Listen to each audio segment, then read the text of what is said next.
날이 딱 수요일에 있어가지고, 그죠? 요즘 인터넷 보니까 주 4일 근무에 대해서 그냥 얘기를 하는 것 같아요. 그렇게 가는 건 아니지만, 그래서 어느 요일을 쉬면 좋겠느냐라고 설문을 했나 본데, 수요일 날 쉬고 싶다고 직장인들이 그랬답니다. 월화 수 쉬고 목금이라고. 그런 날이 언제 올지는 모르겠습니다만 지난주가 그랬죠. 어린이날이 수요일이었는데 어떻게 잘 쉬셨습니까? 어제는 또 어버이날이었고, 교회 차원에서는 오늘이 또 어버이 주일입니다. 우리 청년 교구를 대표로 해서 우리 섬기는 지체들이 1부, 2부, 3부, 1부는 7시 전에 와서 했어요. 1부에 오시는 우리 교회의 신앙의 어르신들에게 감사한 마음으로 꽃을 전달해 드리는데 정말로 좋아하시더라고요. 우리 또 청년 지체들이 또 밝은 목소리로 인사를 하면서 감사의 표시를 하니까 우리 성도님들께서 너무나 좋아하시는 모습이 참 저도 마음이 너무나 좋았습니다. 대표로 섬겨준 모든 지체들, 또 뒤에서 기도해준 모든 지체들 너무나 감사합니다. 참 어버이날이 되면 우리 자녀들은 이 어버이날을 어떻게 감사한 마음을 표시해야 될까 여러 생각들이 듭니다. 해가 거듭할수록 이 아이디어가 조금씩 고갈되는 것 같아요. 어떤 감사의 표시가 되었든 이곳에 있는 모든 여러분들이 건강하고 또 신앙적으로 바르게 잘 성장해 가는 그 모습이 부모님께는 가장 큰 선물이지 않을까, 저는 그렇게 생각을 합니다. 제가 코로나 전에 우리가 칸타타를 함께 했었을 때의 그 감동이 아직도 저한테는 있습니다. 교회 생활을 오래 했던 연륜이 있는 청년 2부 자녀를 둔 우리 권사님, 집사님들이 자신의 자녀가 이 앞에서 그 칸타타 때 찬양을 하는 모습을 보면서 막 감동을 하셔가지고 눈물이 글썽글썽하고 어찌나 좋아하시든지 그 모습 아직도 기억합니다. 물론 우리 부모님을 만족시키기 위한 목적으로 우리가 신앙생활을 해서는 안 될 것입니다. 그러나 신앙생활을 성실하게 하는 모습이 우리 부모님들에게 기쁨이 된다면 그 또한 감사한 일이 되지 않을까 생각합니다. 그런 의미에서 이 자리에 있는 라몬의 모든 청년들은 이미 효녀요, 이미 효자입니다. 정말 잘 오셨고 너무나 감사합니다. 예수님을 잘 믿고 말씀 따라서 살아가는 것이 부모님께 효도하는 1번이라는 사실을 여러분 꼭 기억하시고 효도하는 주님의 자녀들 되기를 소원합니다. 자, 5월과 6월은 우리가 특별히 잠언 말씀을 읽고 있는데요, 오늘 7장을 한번 같이 읽었습니다. 1절이 이렇게 시작합니다. 같이 한번 보겠습니다. 1절입니다. 시작. 내 아들아, 내 말을 지키며 내 계명을 간직하라. 자, 잠언 읽다 보면 이제 아버지가 아들에게 하는 듯한 이야기, 호칭들이 많이 나오거든요. 아들이라고 하니까 아들만 해당하느냐? 절대 그렇지 않습니다. 딸들도 들어갑니다. 모든 자녀들이 들어갑니다. 아버지뿐만 아니라 어머니, 이 부모님을 뜻합니다. 여기에서는 이중적인 이미지가 가능합니다. 부모가, 여기서 아들이라고 나오니까요, 부모가 자녀에게 하는 이야기로도 생각할 수가 있고, 또 선생님이, 스승이 제자에게 하는 말이라고도 생각할 수 있습니다. 이 두 가지 이미지를 다 머릿속에 띄워두면서 말씀을 보면 더 풍성하게 기억이 되겠습니다. 잠언에는 잠언 1장부터 7장까지 쭉 읽다 보면 초반부의 시작이 내 아들아 라고 하면서 시작되는 부분들이 군데군데 있습니다. 그것이 시리즈처럼, 교훈이 시리즈처럼 이어지는데 오늘 본문이 그 시리즈의 마지막 부분이 되겠습니다. 부모이며 동시에 지혜의 스승이 아들이며 동시에 제자에게 자신의 말을 간직하라고, 자신의 말을 지키라고 명령합니다. 어떻게 이렇게 명령할 수 있습니까? 자기 자신의 그 말에 자신이 있기 때문입니다. 자신의 권위를 내세울 만하니까 이렇게 강하게 이야기하는 겁니다. 말씀을 통해서 1차적으로는 세상의 아버지, 또 세상의 선생님들을 생각하겠지만 여기서 권면을 주고 있는 존재는 지혜 자체입니다. 약간 철학적이고 약간 추상적인 개념이기도 하지만 잠언에서는 이 지혜라는 것이 의인화되어서 나타납니다. 그러니까 오늘 의심하지 말고 신뢰하고 수용하고 우리가 따를만 합니다. 만약에 이렇게 권면하는 어떤 존재가 허물이 많고 연약하고 또 부족한 부분이 많은 어떤 존재라고 한다면 걸러 들어야 되겠지요. 그러나 잠언에 나오는 이러한 이야기하는 이 지혜 자체는 진리 자체이기 때문에 우리가 그것을 수용하면 됩니다.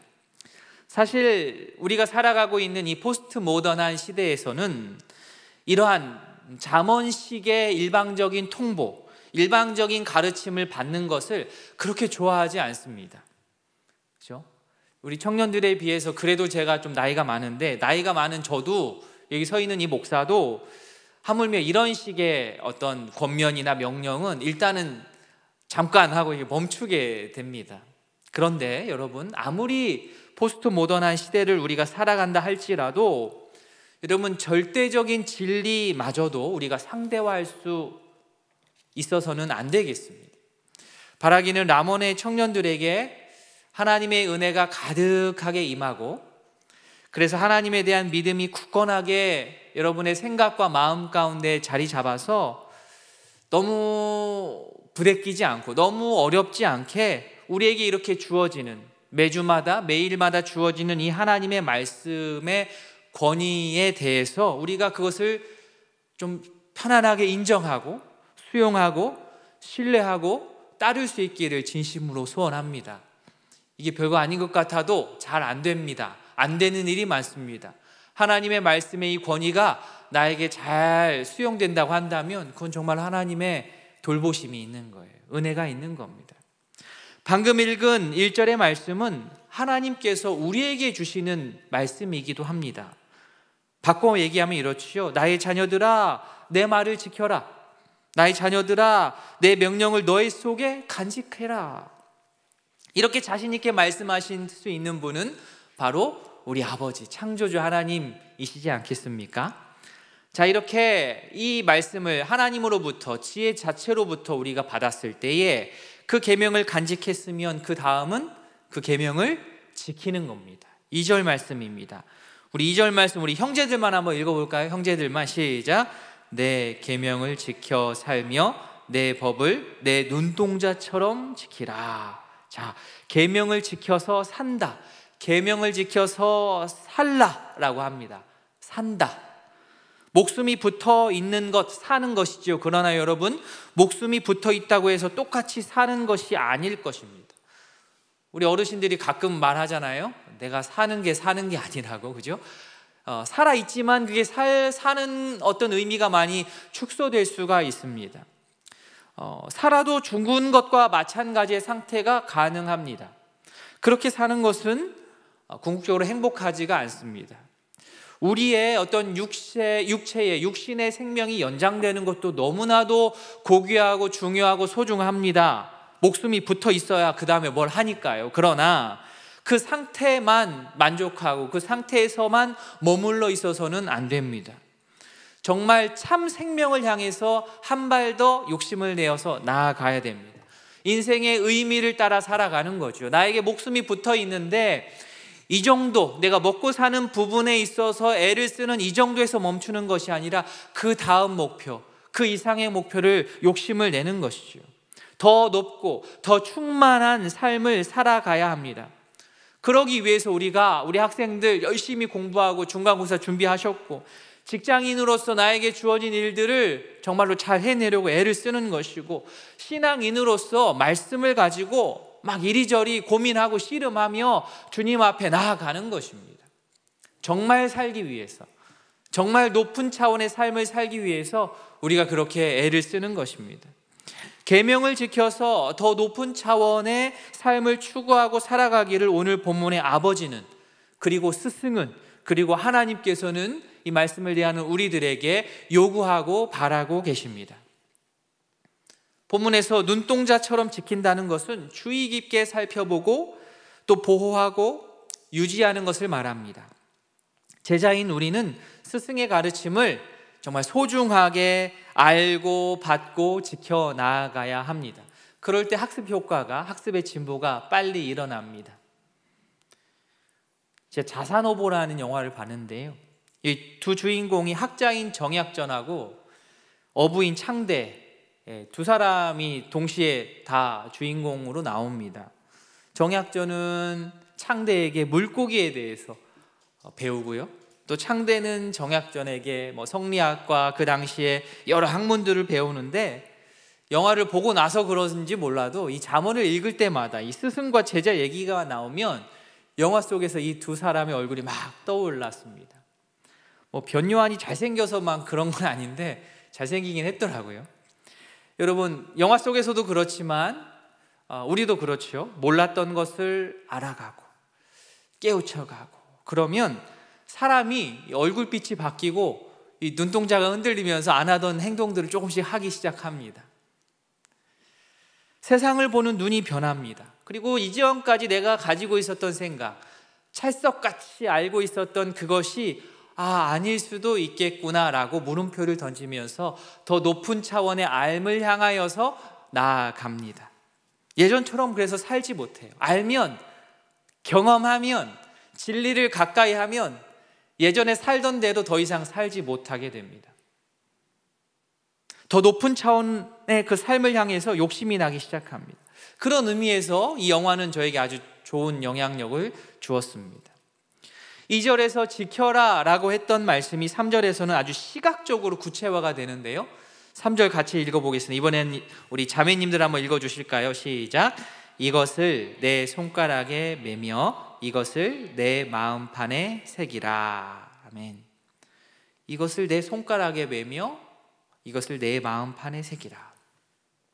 자, 이와 비슷한 말씀을 언젠가 들어본 것 같지 않으십니까? 지난주 출애굽기 말씀 보면서도 이와 유사한 말씀을 우리가 함께 읽었습니다. 유월절에 관한 규례 중에서 특별히 무교절에 관한 세칙을 보면서 함께 읽었었지요. 출애굽기 13장 9절 앞부분에 이것으로 내 손에 기호를 삼고 내 미간에 표를 삼고 내 여호와의 율법이 내 입에 있게 하라. 같은 맥락의 표현들이었습니다. 다 같은 맥락입니다. 하나님의 말씀을 멀리 두지 말고, 하나님 말씀을 멀리 떨어뜨려 두지 말고 가까이 하라는 그런 말씀입니다. 나의 몸과 하나님의 말씀이 하나가 되라는 권면입니다. 이와 관련하여서 정말 유명한 구절이 또 하나 있습니다. 여러분, 이스라엘아 들으라로 시작하는, 시작이 원어로 했을 때 쉐마 이스라엘이라고 해서 쉐마라고 우리에게 잘 알려진 그 구절입니다. 신명기 6장 4절부터 9절을 유대인들이 또 후대 모든 성경을 읽는 많은 사람들이 쉐마라고 부릅니다. 이를 통해서 여호와 하나님에 대한 신앙을 고백하고 기도를 하는데요, 실제로 유대인들은 아침과 저녁에 이 쉐마를 암송을 합니다. 마가복음 12장에서 여러분, 예수님에게 서기관이 와서 물어보지요. 선생님, 모든 계명 중에 첫째가 무엇입니까? 라고 질문을 딱 받았을 때에 예수님께서 바로 이 쉐마, 신명기 6장 말씀을 인용해서 그 뜻을 확장시켜서 그에게 교훈을 하시는 내용들이 나오고 있습니다. 조금 길지만 신명기 6장 4절부터 9절까지를 한번 보겠습니다. 이스라엘아 들으라, 이게 쉐마 이스라엘, 우리 하나님 여호와는 유일한 여호와시니 너는 마음을 다하고 뜻을 다하고 힘을 다하여 내 하나님 여호와를 사랑하라. 그러면서 6절에, 그죠? 내가 내게 명하는 이 말씀을 어떻게 해요? 네 마음에 새기고.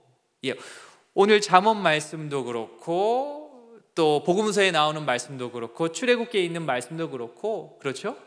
여기가 출발지입니다. 시작입니다. 그래서 이 자기에게 잘 새기고 그 다음에 자녀에게 부지런히 가르치고 길을 갈 때나 누워있을 때나 일어날 때든지 이 말씀에 대해서 알려주고, 그리고 8절에 또 나오죠. 너는 또 그것을 내 손목에 매어 기호를 삼으며 내 미간에 표로 붙여 표로 삼고. 출애굽기 말씀, 또 오늘 신명기 말씀, 또 잠언 말씀이 이렇게 엮어집니다. 내 집 문설주와 바깥문에 기록할지니라. 오직 한 분이신 하나님, 그 하나님을 마음과 뜻과 힘을 다하여서 사랑하는 것, 그것을 먼저 자기 자신이, 부모된 자신이, 성인이 먼저 잘 기억하고 잘 학습하고 그 다음에는 자녀들에게 가르치고, 그 일을 잘 하기 위해서는 8절에 나온 것처럼 내 손목에 메어서 기호를 삼는 방법입니다. 오고 가며 지나는 문에 잘 보이도록 붙여놓는 겁니다. 이렇게 하는 것이, 물론 여러분 어떤 하나님의 말씀이 좀 세속적인 부적처럼 그 글자 자체에 초자연적인 능력이 있어서 그러라는 것이 아니고, 말씀을 붙여놓으면 귀신이 안 오고 이런 게 아니고, 그 말씀을 읽고 대하고 받는 하나님의 자녀가 그를 통하여서, 그 행위를 통하여서 변화되기 때문에 그렇습니다. 오늘 본문 3절을 다시 보면 이것을 내 손가락에 매며 이것을 내 마음판에 새기라. 아버지, 스승, 지혜의 가르침은 여러분 어떤 물건이 아니니까 손에 잡히지 않지요. 사실 손가락에 맬 수 없습니다만 마치 글로 써서 묶고 다니는 것처럼 비유죠. 은유입니다. 그렇게 가까이 해야 됩니다. 반지 생각하시면 됩니다. 오늘 제가 반지를 끼고 왔어야 되는데 죄송합니다. 손이 뚱뚱해져가지고 늘려야 돼요. 결혼 바지가 안 맞아요. 반지를 끼는 것처럼 하나님의 말씀을 내 몸에 착 붙여야 되는 거예요. 반지를 끼는 이미지를 여러분 상상하십시오. 여러분 요즘은 이제 스마트폰이 있어서 그렇지만 예전에는 영어 단어를 외울 때 어떻게 외웠게요? 이 암송 카드에다가 적어가지고 앞면에는 영어 쓰고 뒷면에는 그 뜻 혹은 비슷한 말, 반대말, 예문, 좋은 예문 써놓고 이렇게 암송 카드를 이렇게 갖고 다녔어요. A, B, C 이렇게 해가지고 가지고 다녔습니다.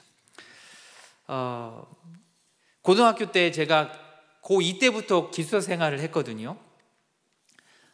요즘이야 학교에서 급식을 주지만 저희 때는 다 도시락을 싸갔습니다.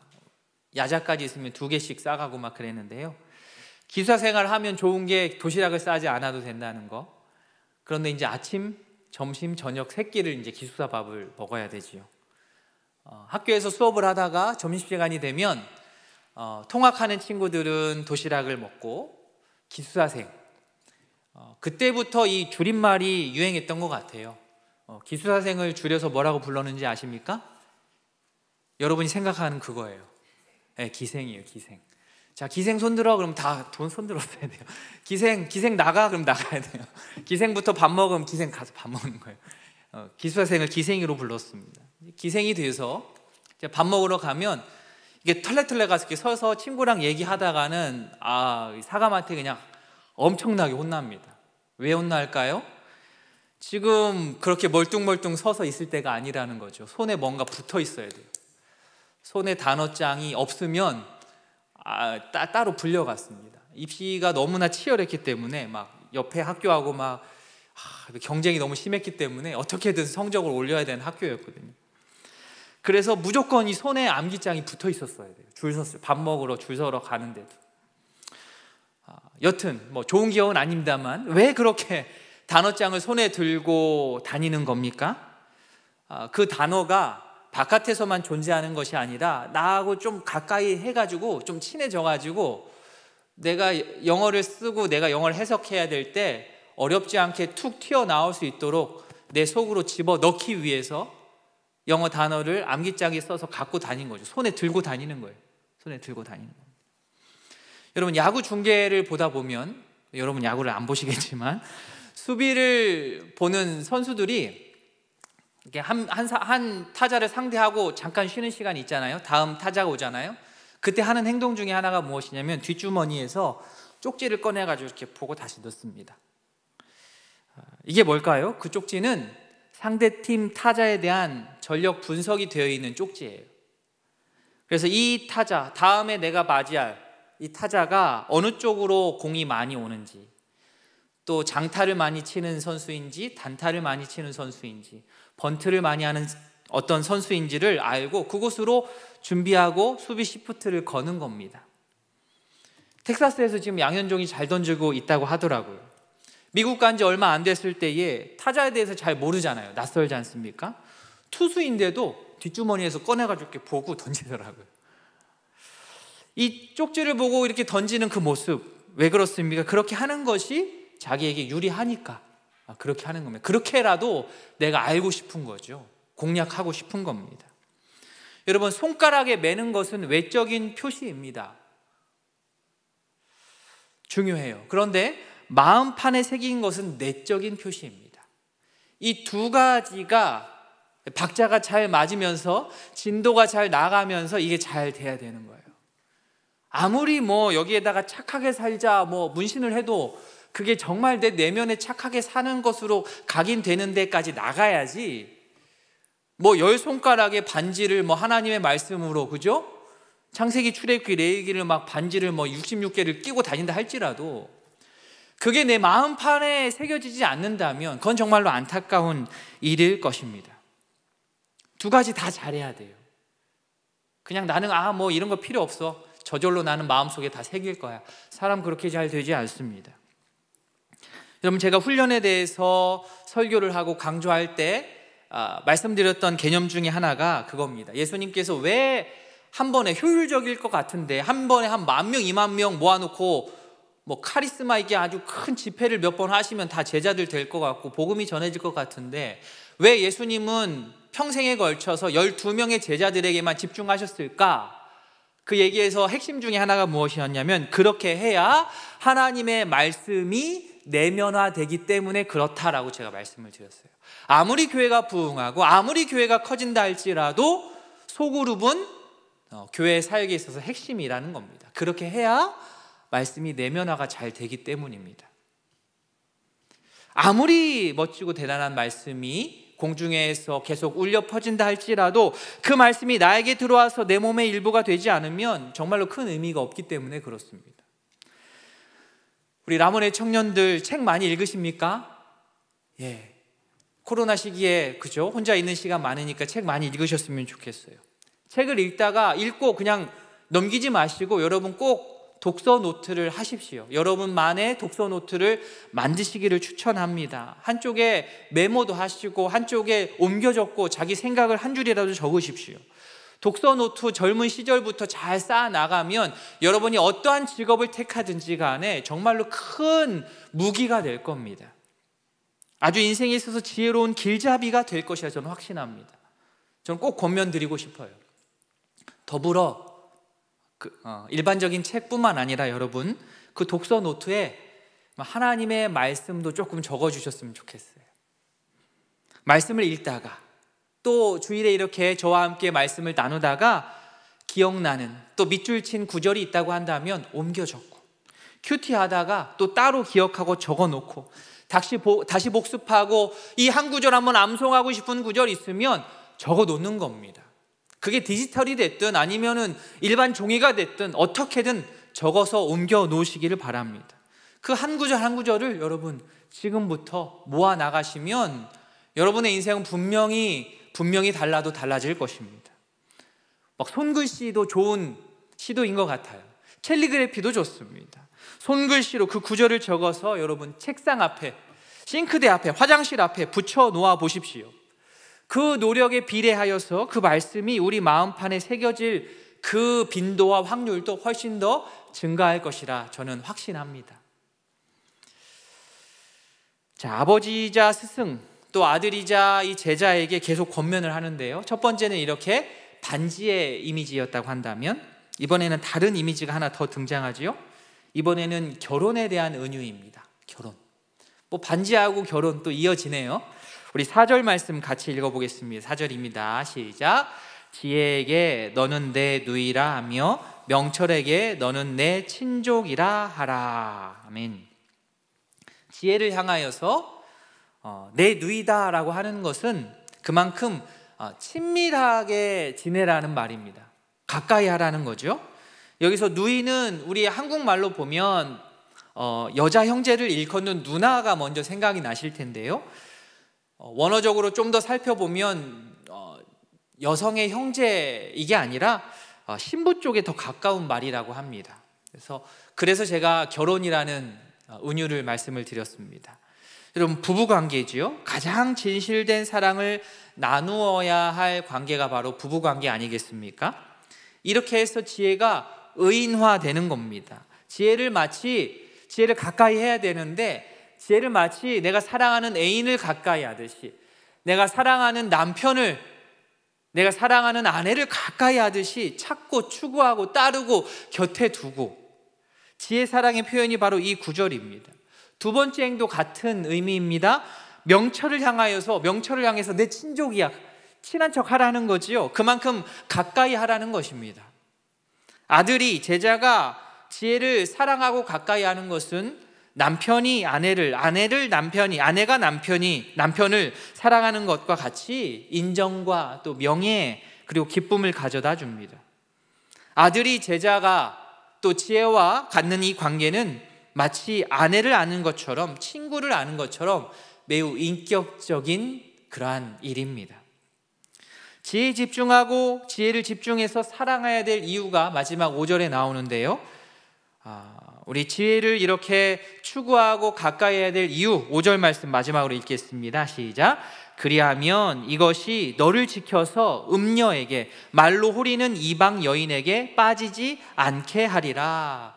자, 시작이 그리하면이지요. 4절 말씀처럼, 4절에 나오는 이야기처럼 지혜를 나의 신부라고, 아내로, 명철을 내 친족이라 말하는 것, 그리하면 지혜를 애인처럼, 배우자처럼 가까이 하면 어떻습니까?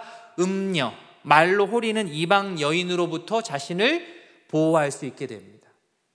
물론 이걸 남자 여자를 바꿔서 말할 수 있죠. 즉 건강치 못한 관계에 쉽게 빠지지 않도록 내 자신을 보호해 준다라는 겁니다.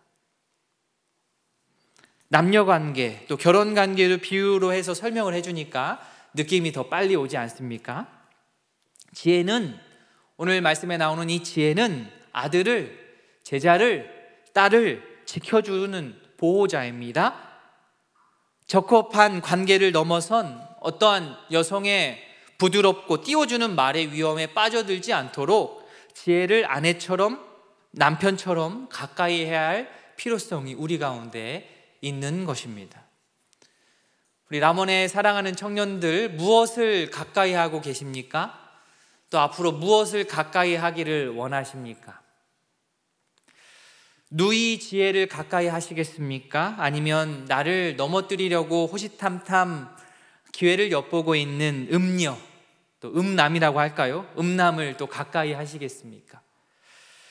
음녀를 멀리할 수 있는 방법은 다른 게 아닙니다. 지혜를 가까이 하는 것입니다. 음녀를 멀리해야지, 생각하지 말아야지, 앞서 싸워야지 이러지 마시고 그냥 옆으로 치워놓으시고 그저 지혜를 더 가까이 하고 더 지혜를 더 뜨겁게 사랑하면 되는 것입니다.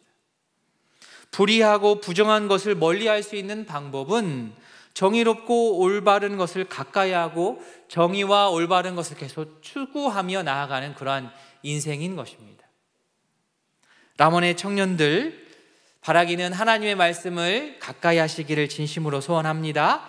말씀을 지키고 말씀을 간직하고 반지에 말씀을 새겨서 손가락에 여러분 끼시고,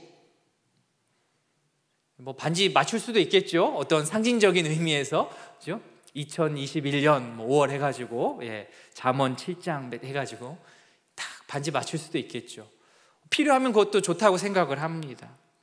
하나님의 말씀을 이곳저곳 여러분 써서 출력해서 붙여 놓으십시오. 가까이 하십시오. 계시하고, 그래서 그 말씀, 외적인 어떤 표시를 시작으로 해서 그 외적인 표시가 이제는 나의 내면에 새겨질 수 있도록 읽고 묵상하고 암송하고 쓰고 반복하고를 통하여서 우리 마음판에, 우리 인격의 마음판에 제대로 각인시킬 수 있는 람원의 건강한 우리 청년들 되기를 소원합니다. 그 일이 잘 진행이 되면 제가 장담합니다. 여러분, 엉뚱한 곳에서, 엉뚱한 것에, 건강치 못한 것에 여러분의 마음이 뺏기거나 건강치 못한 어떤 매력, 사실 건강치 못한 건 매력이 있으면 안 되는데요, 그죠? 건강치 못한 어떠한 그것에 여러분의 마음이 가고 여러분의 시선이 빼앗기는 일은 급격하게 줄어들 것입니다. 제가 그건 장담합니다. 하나님의 지혜를 따라 살아가는 참 기쁨과 보람을 청년의 때에 여러분 더 미루지 마시고 이 좋을 시기, 이 청년의 때에 만끽하는 라몬의 귀한 자녀들 다 될 수 있기를 진심으로 소원합니다.